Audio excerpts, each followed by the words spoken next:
monthly COVID and the Brain update.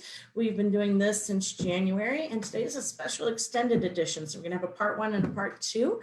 This right now starting is going to be with Ms. Gina Pollard. Hello, Ms. Gina. She is a certified grief specialist and a trauma specialist as well. You serve as the pastor for City Square Church, I believe. And she's joining us to talk about compassion fatigue today. So without further if you will keep your microphones muted. We are in a meeting style, and we are on Facebook Live. I will relay any questions that come in from Facebook during the presentation. But those of you who are in the Zoom meeting are able to use the chat feature or the little raise hand if there are questions that come up at any point. So, all right, Ms. Gina. Well, good afternoon. It's good to be with you. I always love working with the BIAAZ. As Kristen said, Kristen and I go back a really long ways. I always want to tell people that we know each other really well. But I am a certified grief recovery specialist certified by the Grief Recovery Institute. And I'm a trauma specialist certified by Trauma Institute International. So I have been doing this grief work for a number of years. Prior to that, I was doing abuse and trauma work, and then saw how grief is actually such a foundational component of what goes on in our lives. And then I began to notice, especially for frontline workers and caregivers and light work folks, that compassion fatigue, especially in the age of COVID, has become really front and center for us. And so when Carrie and I talked, it kind of made sense to talk to you all about compassion fatigue. My passion is actually for the people who are helping other people deal with their grief and their loss and everything that goes along with it. So this is my sweet spot, is talking to all of you all about what happens when we start leaning toward compassion fatigue. And the idea is that we want to stop the compassion fatigue before we actually get to burnout, because burnout, as you'll see in a few minutes, can actually lead to hospitalization and downtime. And so we want to look at how best to serve yourself. Yeah, you're allowed to serve yourself. Don't call me crazy. So that you can avoid being taken down as far as burnout. And the presenter that's coming after me is actually going to spend quite a bit of time on self-care and those kinds of things. So today, I just want to spend some time talking about about compassion fatigue. All righty, so I've shared my screen. And the objectives for this afternoon for my part are to give an overview of grief and compassion fatigue, understand the compassion fatigue slide, and give you some do's and don'ts for dealing with compassion fatigue. So we're going to jump right in. In dealing with grief or mourning, I think it's really important for us to talk about the fact that there are 4 dimensions in dealing with all that we're dealing with right now. It's the physical, emotional, cognitive, and spiritual.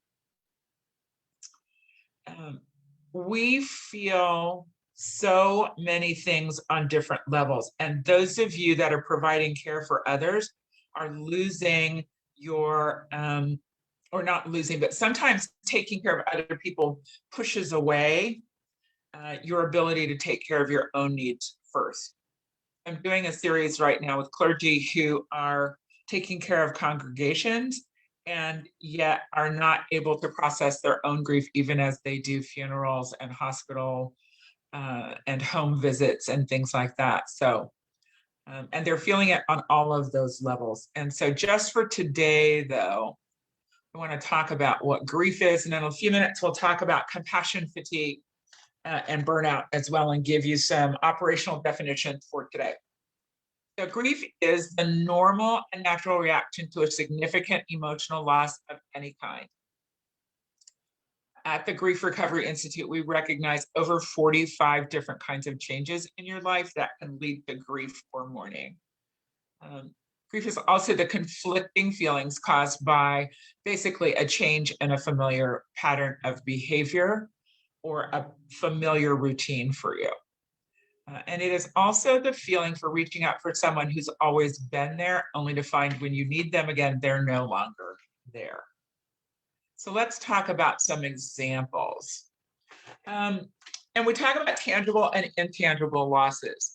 So tangible ones are the ones that you would think about: retirement, obviously, end of addiction, because those of us that are in recovery may come to a place where we miss whatever substances we were using to self-medicate or that got us through difficult times. This financial change up and down, I really want to talk about the fact that positive things in our life can also bring grief. So maybe you are doing financially well and those around you aren't. And so people may look at you differently, or you may feel, I wish life was simpler. Promotions, engagements, weddings can change the way that we have typically been with those closest to us. And so, and our life changes, right? Things get more complicated. So there's that. Loss of health is really a big one. I see this a lot in the aging population.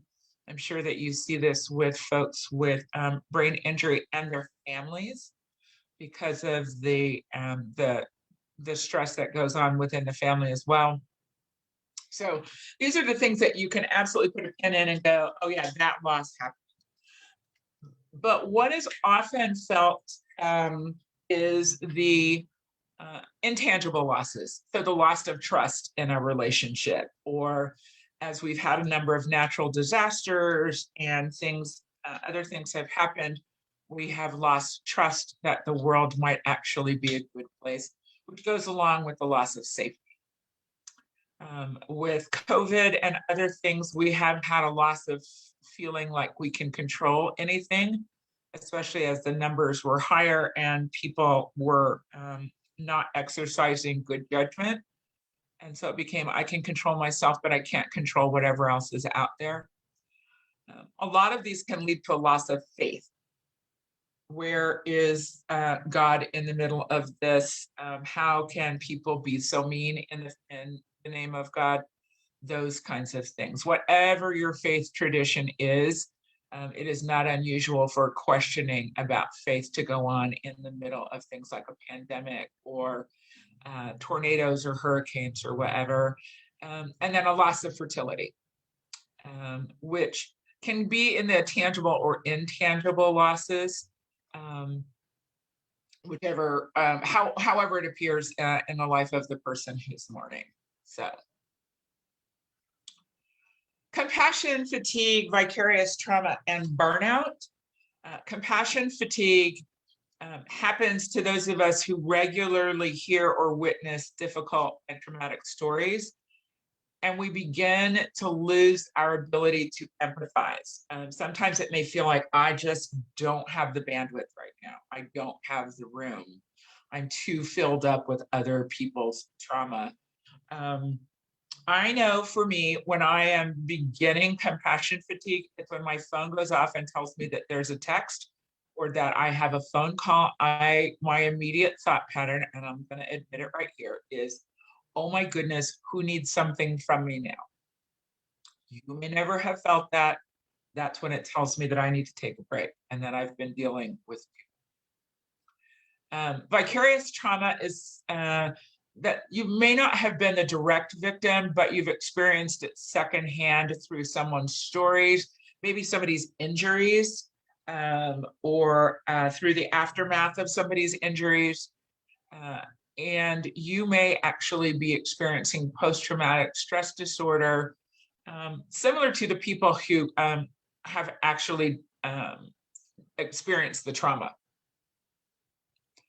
Burnout is, for the purposes of today, the extreme end of compassion fatigue.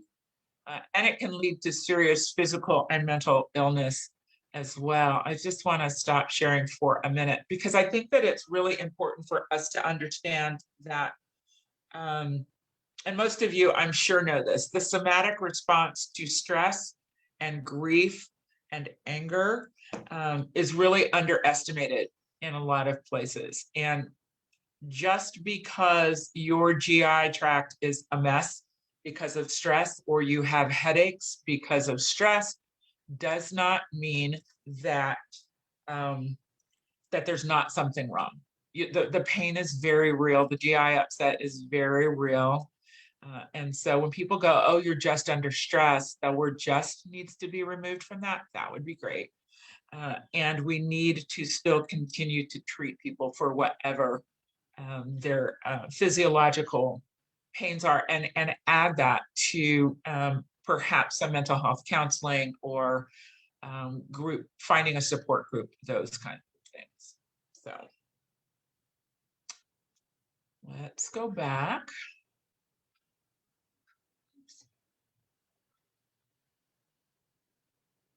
Oh. So this particular chart is one I think that is really, really helpful. It's out of an article that Figley did in 2001. And we're not going to go through all of these, but I want to call your attention to the middle row. We'll start actually up in the upper left-hand corner with the exposure to suffering, but then we go to the empathetic response. Some people are really empathetic almost to their own detriment, because what happens is once you've felt that, if you've not found a way to release that empathetic response, then it sort of holds on and eventually becomes residual compassion stress, and then compassion fatigue. It is not unusual for people to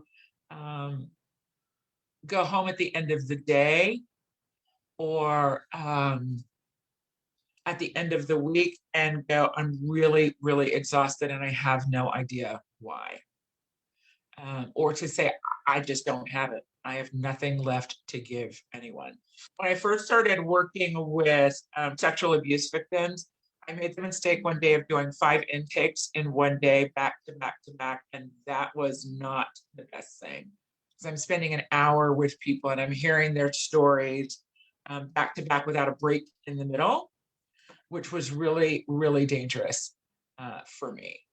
And so, yeah, Betty, I get it. Attending training. Comment. Yeah. After the vicarious trauma can be really bad, especially if you've experienced something similar to it. And I hear that a lot from people in some of the groups that I've done. So Betty, I totally get that part. Yeah, absolutely. All righty. If you have questions, please be sure to put those in the chat.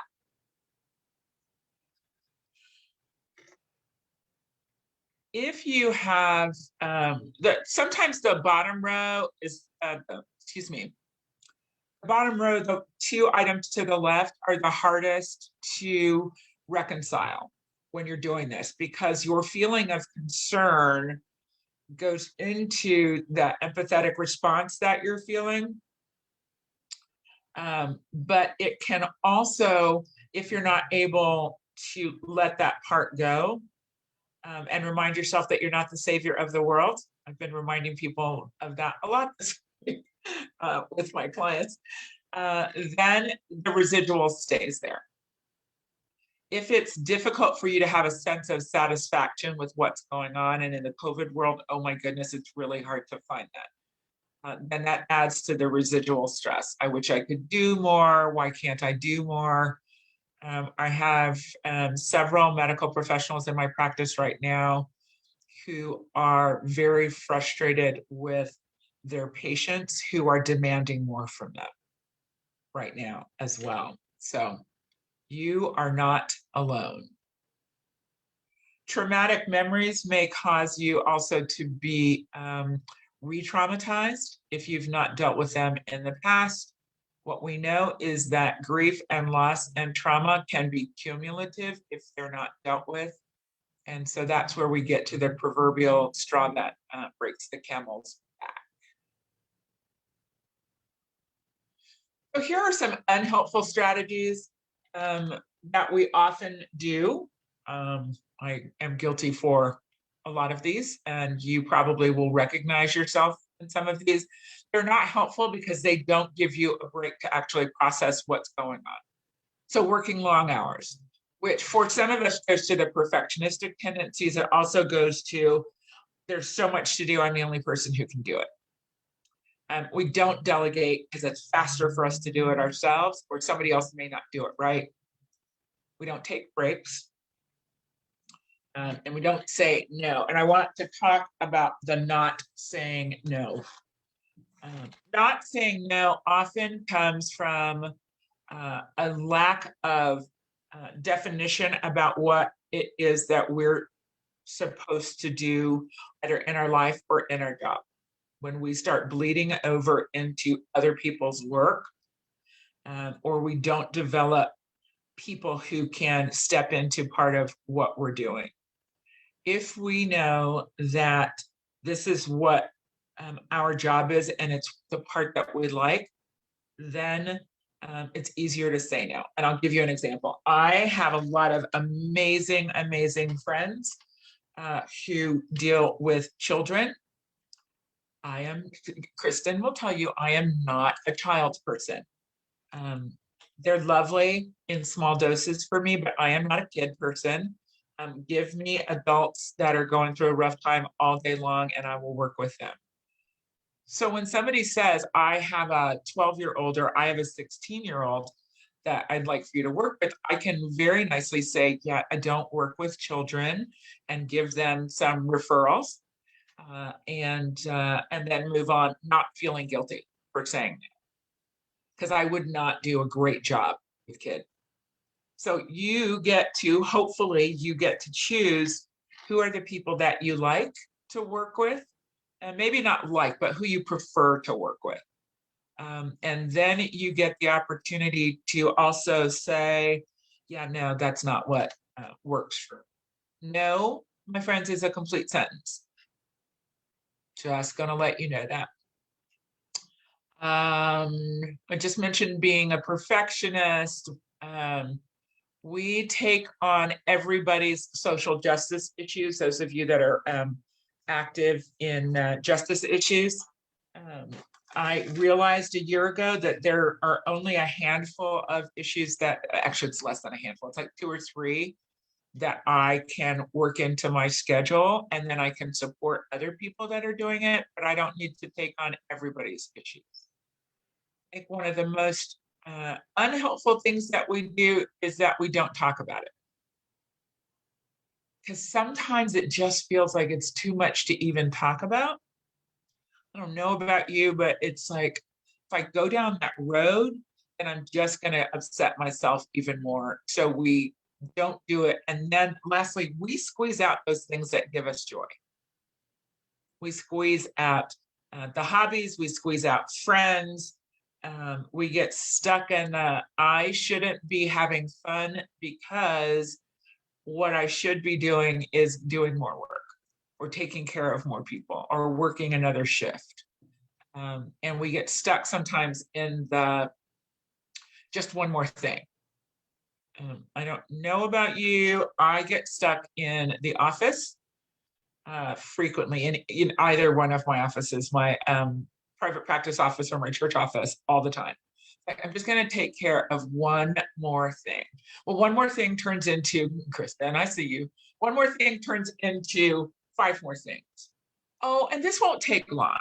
As you spend another 2 hours taking care of that one thing that you thought was not going to take long because you're tired and you're making mistakes, and your productivity has gone down. So those are the things that are not helpful. I would love to hear from you in the Zoom chat or in the Facebook chat. What kinds of things have not worked for you when it comes to compassion overload or compassion fatigue?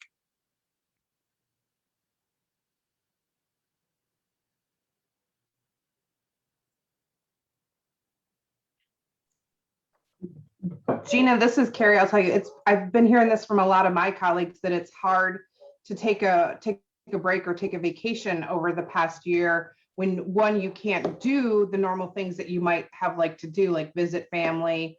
And then also there's just really a sense of there's just so much going on and so much needed. And you almost feel guilty stepping away. Yeah, absolutely. Absolutely.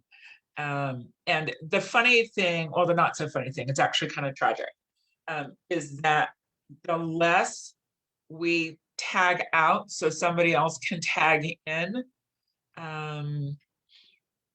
makes it worse on us. So I'm often telling people who are working with refugees and immigration or other justice issues, hey, you know what?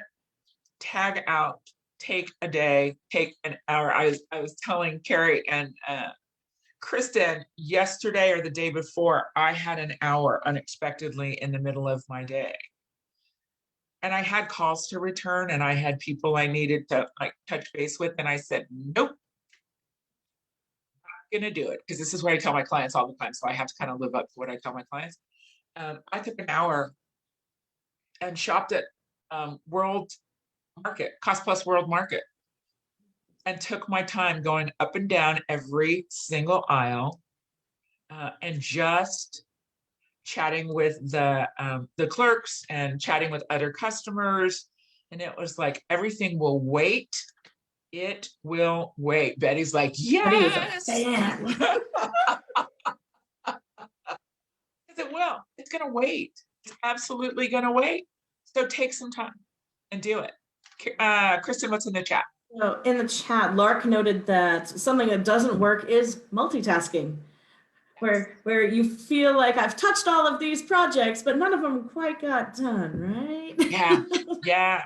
There's a new movement called monotasking now, which I actually love the idea of, because it forces us to slow down and be mindful. And the idea is that you concentrate on one task at a time, that you're not, washing the dishes and watching TV and taking care of the kids all at the same time. That monotasking has to be a way for us to be more mindful as we go through our lives. Yeah, yeah. And I saw your yes, Lark, there you go. Monotasking, it's a thing. It's a thing. Kristen, I saw your remark about more coffee. Yeah, it doesn't always help. It does not. In fact, it can be counterproductive. And for some of us, as we get older, I don't know who I'm talking about right now, but coffee afternoon does not work because then it disturbs the sleep. Careful So balance there. yeah, amplify monotasking. So yeah, it's a movement. Let's get involved in that movement, which I really. Betty did talk about when she was at a job that didn't have clear expectations. It felt like she had to take whatever her boss wanted her to do, even if it was something that either she didn't know how to do or it was technically outside of that purview, but those expectations weren't there. So trying to say no to a supervisor like that is very difficult. Can be difficult, and you can also ask for clarification about priorities. When I was in the corporate world, I reported to a lot of C-suite bosses, the chief blah, blah, blah officers. And I would often say, okay, I have these 5 tasks of them, you need to prioritize them for me. And sometimes they would go, no, you need to get them all done. And I'm like, oh, well, that's lovely, but we need to talk about time and resources and a timeline for getting all of these done. So it wasn't like I was whining or anything. It's like, you've given me multi-department projects to work on. I just need to know where you want the resources spent. So Betty, I get it. And sometimes you can gently say, I just need to know which one you want done first. And so breaking things down into small chunks can be really helpful too. And so you work a little on this right now, but that's all you're working on. And then you move it to another way. What's Carrie saying? What are the other comments? Well, I'd noted that, like many, we started to work from home this year. Yes. And so eroding that boundary and saying, Yeah. it's easy enough to pick up my phone and answer that email, even though it's Uh-huh. 8 o'clock at night, you know, that kind of Yeah. stuff. That was one of those that I had to learn when to put that boundary in place and say, Sure. okay, you're off. Sure. You know, and you could actually put an out of office message, Kristen, too, that says messages received after 5 o'clock may not will not, but may not be responded to until the next business day. Just a thought. Yeah. What else do we have? Yes. So Carrie noted that in March, a different energy around that 1 year anniversary kind of shifted to we're going to get through this. There's a little light at the end of the tunnel, which has certainly been good for people who have been carrying that burden for so long. Uh-huh. Yeah. Yeah. Absolutely. And this is life. And so we then have to adjust we have to get away from the idea that we're going to go back to doing things the old way. Because this is, as much as I hate this phrase because it's so overused, this is the new normal. This is life as it is. And so that means that we have to readjust boundaries. Betty says that working from home has been a stress reliever for her. I'm so glad for you, Betty, that it's put a buffer in there for you.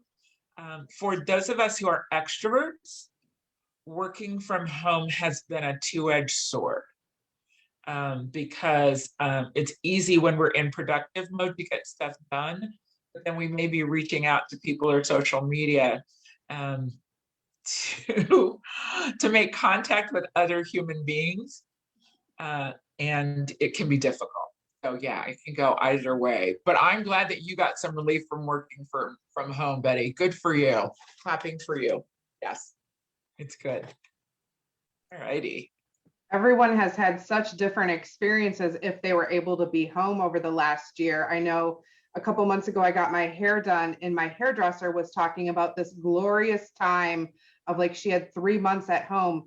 And we were really trying to figure out how to get everything virtual. We didn't have one day off. We were working and happy to be able to be working. But she kind of spoke to me like, almost like everyone just had this normal. She said, wasn't it glorious? Wasn't the first 3 months of this, wasn't it relaxing? And I could have like shot laser beams out of my eye, like, no, we haven't had a day off. And it's been nonstop, like trying to keep all the dishes on the table during an earthquake. Yes, absolutely. Oh, that's such a great, Carrie, I'm using that analogy. That's a great analogy. Yeah. Yeah. So the people who've been working behind the scenes trying to move everything virtual has been interesting. Although I will also tell you, we'll get back to compassion fatigue in a second, but I attended several conferences in the last 6 months that were all online. And the fact that Zoom can break you out into breakout rooms has enabled me to be able to meet people I never would have necessarily met. I would not have necessarily met because, you go to conferences, you kind of hang out with the folks that you know. So there's been both blessings and curses in working from home. So, Betty, that's good that you can work at your mom's. That's so good. All right, I'm going to share screen because I want to make sure we've got time for questions. So here are some helpful ones for managing compassion fatigue. So don't blame others. I see this in some professionals who are, if only my clients didn't need so much and they use their brains and everything would be fine. Actual conversation I had with somebody this week. So don't blame others. They're going through the same stuff that you are going through as well. During this time, don't look for a new job, buy a new car, get a divorce, or have an affair, which sounds a little ridiculous, but when we are under stress, we make decisions that are not necessarily the best decisions.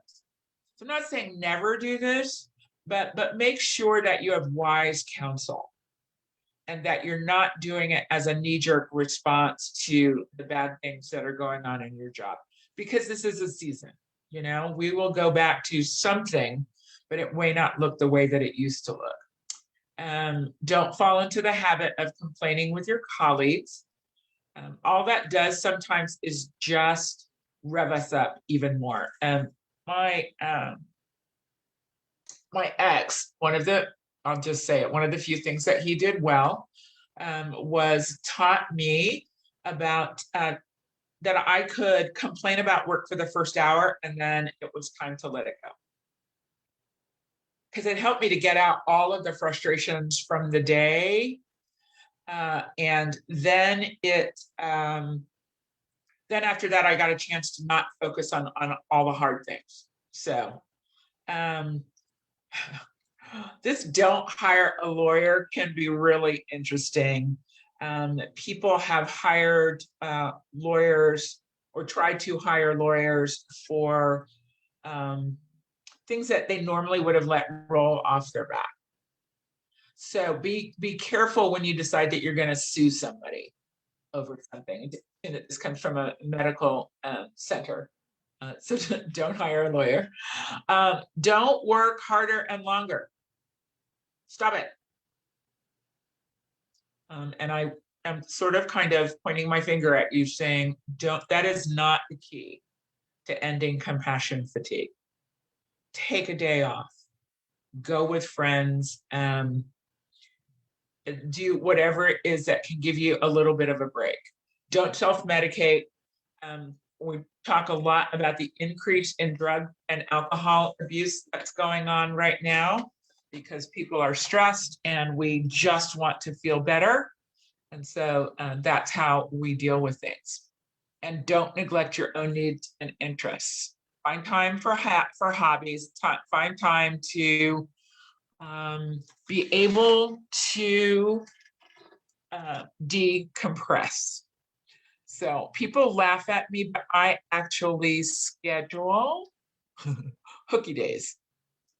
So somebody reminded me in a meeting the other day that if I'm planning a day and calling it hooky, it's really not hooky. For me, it's hooky. Okay. It's a day where I'm going off the grid. All of my out of offices are going on for all of my email accounts. And I call a good friend. So on the 3rd of May, we're going to spend some time at Mount Lemon and hang out in Tucson for a day, which, you know, when you live in Phoenix, who knows? And Mount Lemon will be cool. So those are little ways to be able to do it. I also want to talk about taking frequent breaks if you can. Having a dog, I just got a dog in November. She's a rescue. I have no idea where she is right now. But the fact that I need to take her out for walks has been great. I have to get, I get my steps in that way, I get out into the sun, and we are able to get away from the computer and my phone. That's really, really helpful for me. So what tips do you all have for decompressing? Or how do you know when you are sliding into compassion fatigue? Or has it even occurred to you? I'm going to open it up for questions or comments or whatever.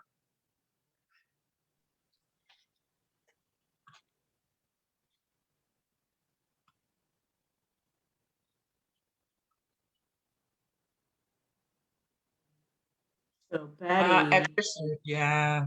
Betty adopted a cat last summer. Yes, pets are they can be very therapeutic, even if they're not therapy animals, in terms of having something around to pet and de-stress a little bit. Good point. You were adopted by the cat. Sorry, correction there. Yes. They do find us, don't they? Yes. Especially cats. They will do that. They will absolutely do that. Yeah. The rescue dog is interesting. I have 2 cats, but I got the rescue dog because I wanted. She actually goes with me to my counseling office as well as to the church, and people find her very calm and soothing. And she's timid and she's traumatized, and that seems to work well for people who are also feeling timid and traumatized as they come in. Yeah. Matt over on Facebook said he got a dog 2 years ago and that it helps a lot. Yeah. It does. Yeah. And they're so dang happy to see you. You know, I walk in and my two cats like usually meet me at the door, but then it's like, did you bring us anything? All right, we're done with you. But Maisie is like, oh my God, I take stuff to the dumpster and she's like, oh my God, I thought you're never coming back. I love you, I love you, I love you. So, you know, that can be helpful for us to be able to do that. Finding an exercise buddy or a walking buddy has been helpful for a number of people as well. Because you're outside, you can be socially distanced, you're getting some exercise, getting some exposure to the sun. Well, do not forget exposure to the sun. They are finding that vitamin D levels, which our bodies normally produce from being exposed to the sun, are really low in people who have contracted COVID, SARS-CoV, and so getting some sun helps. It also helps your mood. All right. So if you're in a climate where you have the luxury of being able to have some sun, please take a few minutes and get out there. Yeah, Betty, getting vaccinated was a stress reliever for you. I'm so glad. Yeah, I'm so glad. Lots of patios are open right now. So if you feel comfortable and you want to go have a meal on a patio, absolutely do that. I guess the one thing that I really want to leave you with today really has to do with the fact that you are worth taking care of. And if you don't take care of yourself, then you cannot take care of anyone else. So it's really critical that we know our limits, you know? Yeah, I love Lark talking about finding something creative to do. Yeah, yeah. And if you're a perfectionist, I just recommended a client do this week, and she's so excited. She's a dance artist, but she, yeah, you're on mute. I didn't know if you meant to be muted. Oh, okay. I did. There was a dog barking. Oh, okay. But I told her to find a craft that she really sucks at. And she was like, but I need to be perfect at it. And I said, that's why I want you to find something that you suck at. Something that's going to require you to practice, to improve so that you can see the improvement, even if it's incremental. And it takes your mind off of, for her, it takes her mind off of trying to be perfect. Yeah, absolutely, Carrie. Be brave enough to stink at something. It's so important. It really is so important. And it allows you not to be striving for perfection. Betty, I'm the same way. I am the same way. But I've stopped saying I'm not creative. What I've started saying is that I'm learning to be creative. I'm learning to try new things. It may be very, very tiny increments, but that's what I'm doing. Yeah, yeah. And so I have to be crafty to try to sort of trick myself into doing that. What other comments or questions do you have? Yes, Lark, it can absolutely be more mindful. I'm thinking of calligraphy right now, which would not actually allow me to do anything fast, because you might be surprised to know I do everything fast. It's like, let's move on to the next thing. And so calligraphy is probably going to be something really, really good for me to do. Yeah. Gina, Jennifer emailed me a message. Okay. Oh, this is a good one. This is a good one. So she wants to know if there's anything we can do to help our friends process grief. And I've experienced this sometimes when you get together in a group or you're on a Zoom chat. Everyone has experienced so much trauma. Everyone, it seems like, has lost something. It seems like almost the people we would care for individually, their grief is getting lost in this like group tidal wave where the whole group's attention might have been on someone who lost a loved one, and now it's almost like diffused. So Jennifer's question, is there anything we can do to help someone in that situation? Yes, you can do a virtual coffee or breakfast or phone call Some people are introverts, and so they may not want to talk about it, but you can send them a text and say, what's going on? I'm thinking about you. That can go a really long way. One of my best friends lost her son to suicide, and she's very, very introverted and never wants to talk about anything. So I would send her texts every day and go, what's the stupidest thing somebody said to you today? And then we would laugh because my response, I'm not normally a violent person, but my response was like, so who do I need to go throat punch? And that would get us giggling. Because if you knew me, the idea of me doing anything violent like that is ridiculous because I'm a big wimp. Yeah, so the big thing is reaching out, letting them know that you're there. Please, please, please don't try and fix them. There's really nothing that you're going to be able to do. There are no magic words except that you can be there with them. And if you feel like it's more than you can handle or it's heading to a dangerous place, ask them if it would be helpful for them to see a professional.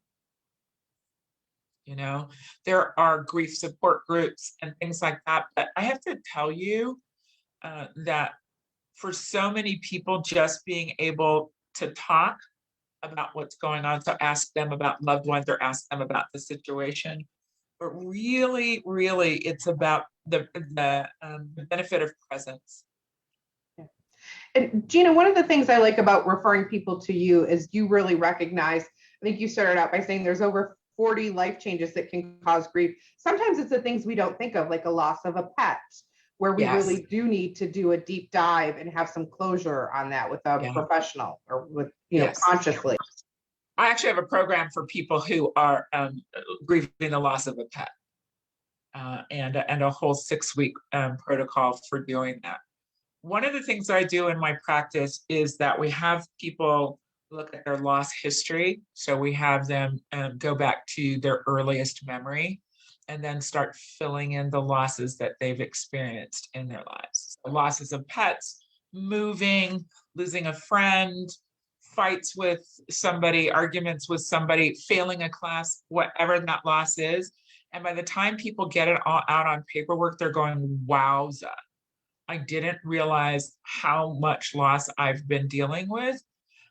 And then it is, we talk about how cumulative loss is, and then we begin to tease out and process those losses. So don't, if you've ever gotten really upset over like something really inconsequential, so you dropped a glass and it broke. Okay. I realize that sometimes it's your favorite glass or it's, an heirloom, but sometimes we really overreact to those kinds of things. And that's a sign that perhaps we're overwrought or there's something deeper. I often say to people, most often the thing is not the thing. The thing that they come to see me about is not the thing. The thing that you're really upset about is not the thing. I had lunch with a friend not too long ago, and she was complaining and complaining and complaining. And I finally looked at her and I said, Diana, what's going on? And she said, I'm lonely. And I was like, oh, okay. So that sort of fills in the background for me. And let's talk about the loneliness that you're having. So sometimes the thing is not the thing. Great question, Carrie. Christine is saying she echoes the loneliness and that single people have had a different experience during COVID. Yes. Maybe those who have roommates or are in a relationship. Absolutely. One of the best things that happened is one of my friends started a Thursday morning group for a bunch of single women.